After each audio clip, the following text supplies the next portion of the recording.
So they finally came through and patched yesterday. A lot of these, there were like big old divots. Well, Sadie was really upset because right at the end of our driveway, there was this really big dip. Yeah. And they loved like riding their skateboards over it. Of course. But she was really sad that that she couldn't do that anymore, and she got really upset. She came home and she went, "They paved the thing. They paved the little dip in the road." What do they really actually need to do though? Because that's a short-term fix, right? Like the potholes. Yeah. Are just What they need bad. to do is dig it up and do it right. They need to use materials that can withstand the weather. Yeah. So that we're not doing this every single year, you know.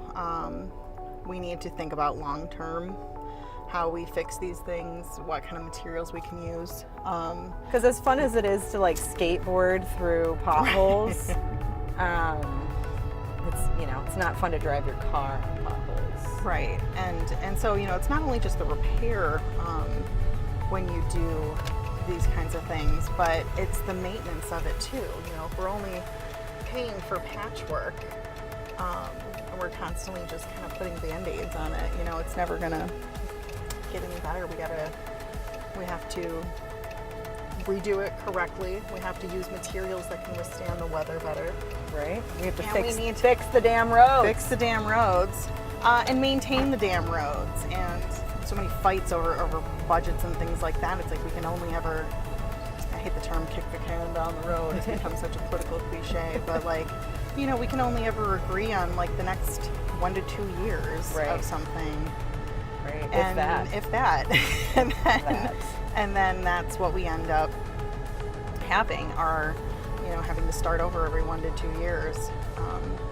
And it really takes the collaboration between, you know, we get federal, we get state, making sure that those state dollars translate down to the county versus the city roads. You know, township roads are paid for and maintained by the county, whereas cities do their own. Right. And sometimes those roads overlap. Right. And so there needs to be cooperation as well between jurisdictions. And, you know, we don't always necessarily see that.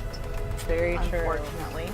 Which is why I love that, you know, I'm in our campaign, I'm running for state senate with all of the women who are running, and we're all women, by the way, which is really amazing. And, Yay, ladies. Is because we know that a lot of the problems that people face, it's not just one person you have to go to. You know, you usually start by going to your local elected officials, but it takes a cooperation across all lines of jurisdiction to actually get things done. It takes the right money, the right materials, and the right people in the right positions to make sure that it actually gets done. Right. Absolutely.